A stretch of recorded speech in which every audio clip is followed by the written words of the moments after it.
Hi everybody, another Baldies Battles in Miniature. This time for a nice change for some of you. This is a very British Civil War game. We fight our version of a very British Civil War in and around South Yorkshire. We're on to game 30 now. We use a slightly modified bolt action rule set as the main rule set for it. We do have some additional random activation cards, and we do, for any indirect fire, we have random scattering. We're also known for making it difficult for people to guess ranges, so instead of guessing how many inches, you say, this time I want you to guess it in centimetres, doubled minus 6 inches. And then next time, when you think you just know what you got to range in, you have to guess completely differently again, which does make it quite difficult to hit things. Although not that difficult to hit your own truck with your own mortar, which I've done on occasion. But anyway, we'll gloss over that. So this battle report number 8, it's Very British Civil War. Sounds complicated. It's the 8th battle report I've posted. It's actually the 30th game of Very British Civil War that we've been fighting. And this one's the Misadventures at Silkstone Golf Course.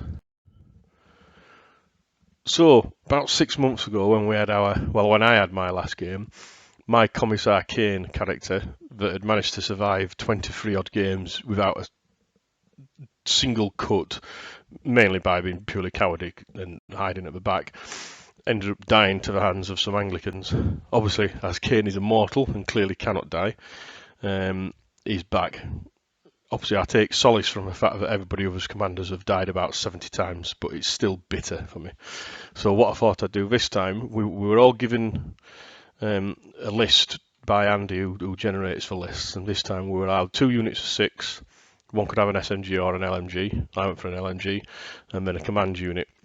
So I took all the old Commissar Kane models and anything that looked like a Commissar that I could find and stuck them all in the unit. So obviously every single one of them might be Commissar Kane. We started coming onto the table, so Miss Marple was reading me the gals from the local knitting circle. I did notice that the gals weren't armed with knitting needles this time. They decided to bring shotguns, SMGs, rifles, pistols, and any other weaponry they could bring. Over here we've got the Wood Elves.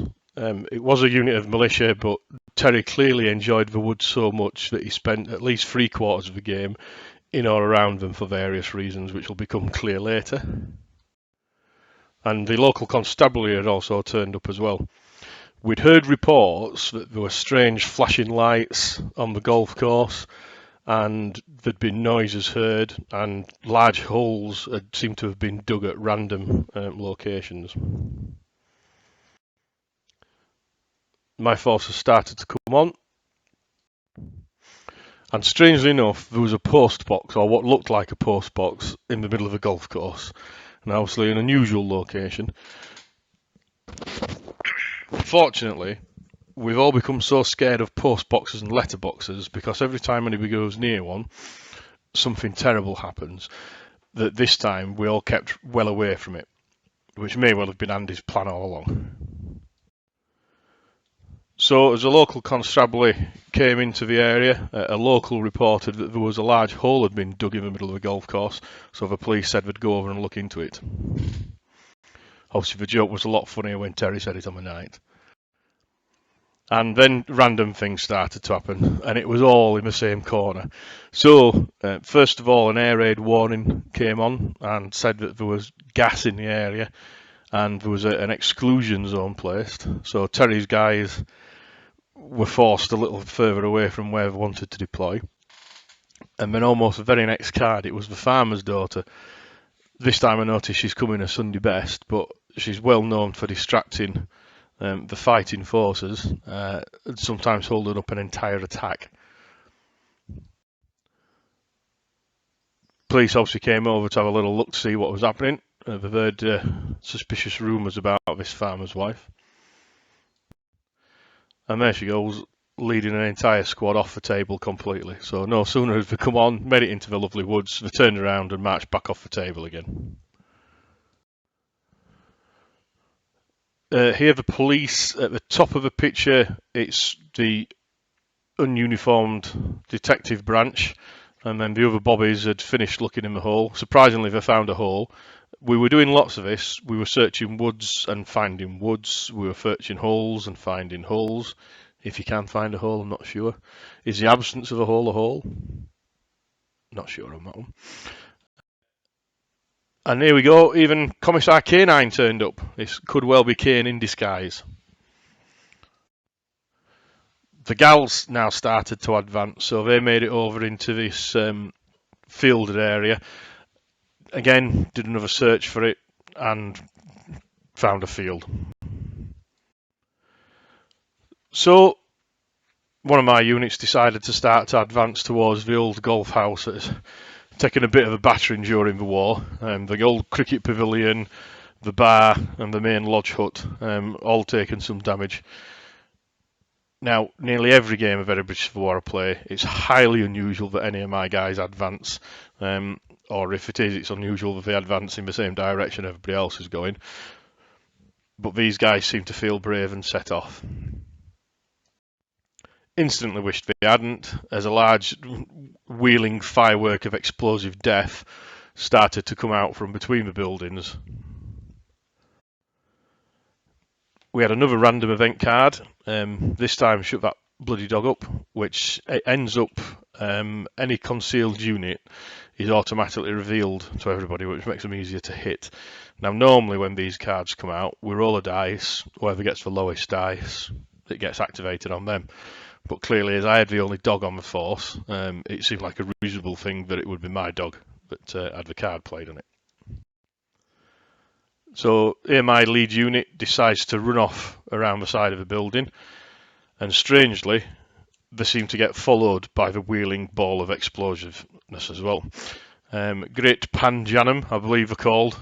I've probably mispronounced it as I'm well known for mispronunciation, but I was a little disconcerted that it seemed to be following me.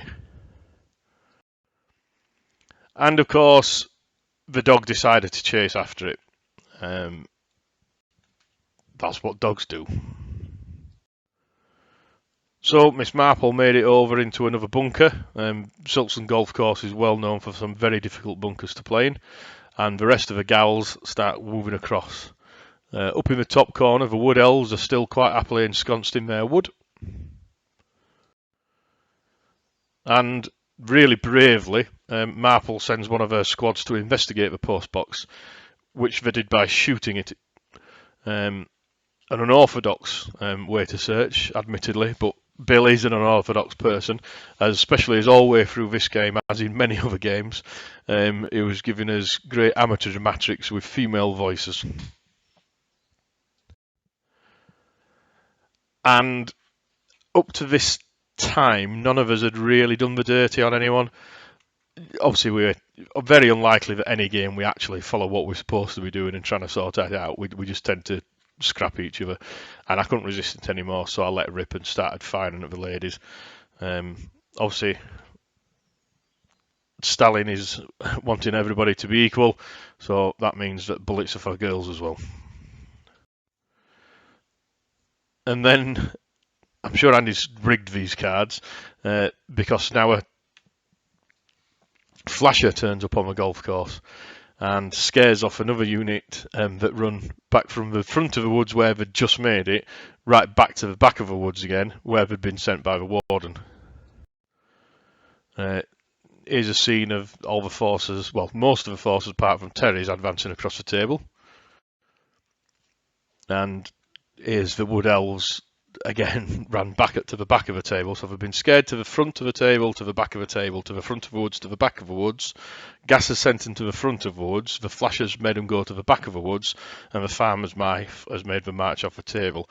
So it was taking quite a while for these guys to make it any further than 6 inches across the table. And here, how we activate, obviously we all get a bolt action dice for each unit we have, but we also put a random dice of doom in. So when that dice is drawn, the turn ends. So it is quite likely that you might not actually move at all in a turn, which was bad for me, because obviously I can run 12 inch away from it. It only seems to be going 6 inch supposedly in a random direction, though that random direction seemed to be always towards me. And of course, if I don't draw a dice out, it still moves at the end of a turn. And whenever it gets close to us, we had to roll a d10. If we got a 10, it blew up with unknown results so far. So, upset at being shot at, this group decided to charge across to my HQ company, which obviously I believed they'd run across. Obviously, it does say ambush on there. It's not an ambush. We just quite often throw random dice at the table. So these lot had run across the table, not quite into assault range, I'm guessing, so they would assault me next turn. So my LMG squad decided, right, that's it, we're not having that, and hosed them down, got them down to 2 ladies. Well, I call them ladies, you never know. And another one appears. We seemed that there was obviously something strange happening on the table, as they were very accurately driven. Something was obviously controlling them, but as yet we couldn't work out what it was. Especially as, although when I say controlling them, this one went towards the girls, turned around, went back towards the police, and then people started shooting at them. No obvious effect to make it blow up or damage it, but every time it was shot at, it went in another random direction. So as people were shooting it and seeing it come towards them, the best thing to do was shoot it again and hope that it would go in any other direction. Especially when Andy pointed out that this was the template for the explosion. We thought he brought it along to make a pizza later, but it was going to be quite devastating if that thing went off. So my lads get a good scarper on and managed to leg it over towards the building. The hope was to run around the building and hope it lost me. And in the little ruined pavilion, you see there's a little card with a pint on it. One of the units of girls had decided that what they would actually want to do is go over there for a couple of gins. So whenever they activated, they had to make themselves directly towards it, which was great because obviously there's a big explosion panjanum sitting next to it. And now Commissar K9 decided he'd best actually start to get to do something. So he sent this squad back to cover the rear and start shooting it out to Marple's team. He actually managed to kill off Marple's assistant. I thought she might break, which she didn't. We are pretty much all inexperienced. Every game we play, 90% of the forces are inexperienced. In this one, all our units were inexperienced, apart from the HQ, which were trained troops. So it does make it quite difficult to actually hit anything, because movement, range, distances, any kind of cover, we're normally hitting on 6s and 7s. But I managed to hit Marple, kill her assistant, but she passed the leadership test. But I was having jolly good fun. Now a unit of coppers decide that what they need to do is to start running as this thing was following them. Unit of wood elves again. They'd made it from one wood and ran immediately into another wood, and then the next turn they started shooting across at the police HQ unit, which is on the left. Obviously, they've got them down to 1, and again he survived the leadership test. I've obviously legged it around the house, and this thing highly accurately follows me exactly where I'm going. Now, sort of to the top right-hand side of the table, you see a little gap between 2 buildings. I'd noticed that, and my thought was, if I ran round the rear of a building and then pegged it through that gap, I was fairly certain it couldn't follow me. So it'd either start to go towards the police, hopefully, or I'd have to come all the way back round the house, which might give me a good head start on it. The militia shoot off again. They get another shot at the police HQ and manage to kill off the inspector. And here's another clip of my guys that have ran all the way around the building and hidden. Or they hope they've hidden. If they come running through the gap, I managed to get quite lucky with my dice, and every time I activated one, I started to move these guys because I did not want that thing blowing up. Here's the police again. It's very closely behind them now. So close, in fact, that we managed to roll a 10 and it blew up. And there was no roll to wound, it was just everybody that was covered by it died. So I was fairly lucky that I'd managed to run a little bit further away. Obviously, here's the building on fire. It actually destroyed it a bit more. Fortunately, it also made the gap between the building larger, as it was decided that some of the rubble went down. So now the gap that I'd managed to squeeze through was quite wide enough to drive a truck through, or a cotton bobbin full of a ton of explosive. Another card got played out, and Marple ended up with a lookout, sir. Personally, I think they should always go to Kane. It should be his personal card, and I should get to use it every single turn. I'm more than happy for the troops that follow me to die heroically to protect me. But unfortunately, Marple had it, which was going to make her even harder to kill. As long as she stayed with her troops, which obviously all good leaders stick with her troops. And it came back round the other side of the building. I believe that the white dice came out 2 or 3 times as a first dice, and it just meant that these things were moving and none of us could get away from them. So here the detectives come round the building. I thought, well, if I'm going to die, I might as well take somebody with me. So I moved up, took some pot shots at them, killed 2 or 3. In fact, I killed 3, I think, which obviously would have forced a test, but they passed again, unfortunately. And Commissar K9 now realises that he's in the firing line. So my squad that had sat up on the hill, quite merrily blazing away with the LMG and rifles, don't actually think I managed to hit anyone for several turns, but I started taking some wounds, so all of a sudden it wasn't quite as much fun as I thought it was. Especially when I got another 2 killed, had to take a leadership test, -2, and promptly fled from the table. Yet another one turned up. Now I was hoping that it was going to go for the police and kill them. My squad had just had enough by this time. Whichever way I went, there was things trying to kill me. But the police thought very bravely that they'd jump into the burning building to escape it. May have been a cunning ruse. It may have been desperation. And Commissar K9 and Anastasia peg it off behind the building, hoping that they'll get forgotten about. So here's Marple, who actually decided to take another pot shot at the post box. Nearly got killed by the returning ricochet, and then up in the top corner, the wood elves have actually finally made it out of the woods, come across, move across to some of the hills, and they started taking pot shots at the ladies as well. Here's a little screen. The action in the militia, because they've been messing around at the back of a table, not getting stuck in, still had pretty much everybody intact, and were actually doing rather well out of it. Poor old police had taken a beating. Some of my guys had gone. A few of the ladies had been shot, but these militia were perfectly fine. These 2 units spent 3 or 4 turns shooting at each other, did a few wounds, but again, because we're inexperienced, the extra -1 to hit and the range, we were killing maybe 1 or 2 people a turn. And now we got some synchronized dancing.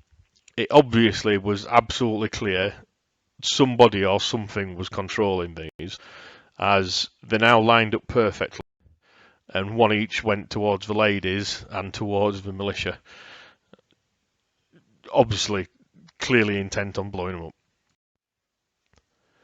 We had a few more turns where the white dice came out, so obviously the big balls of explosive actually made it nearly to this unit.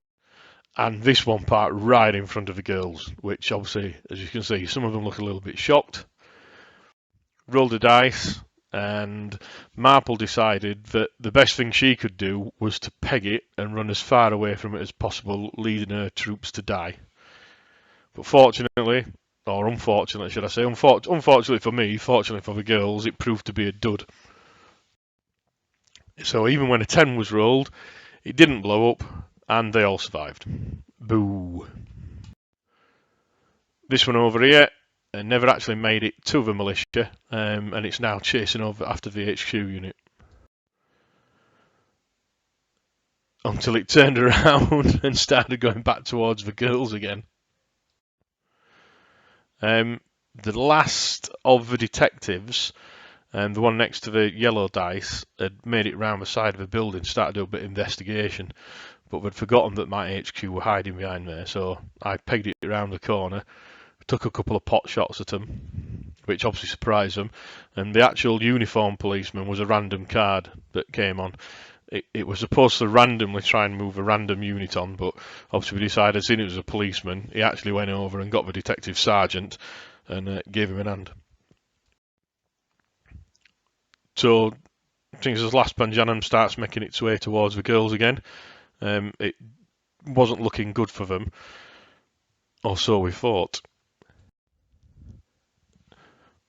I wanted to go in the house. I was sure somebody was in the house. So I'd been lurking behind the house, I'd gone around the corner, I'd shot somebody, I'd gone back to hide behind the house, and I just couldn't get any dice out. The turns kept ending, everybody was getting closer, and just as I thought I had it, a random card got played, and I got spooked and ran away from the nearest building. So the girls started advancing. Marple decided she really needed to take control, so she told everybody to follow her, and she also started making it towards the building. Militia in the background did a few more pot shots, but unfortunately they'd come off a little bit worse, and they'd lost 2 or 3 of their men. This is a final detective that got shot in the back by the militia that had been desperately trying to get into another wood. They obviously hate the open areas. And this is Mick, who was controlling the police.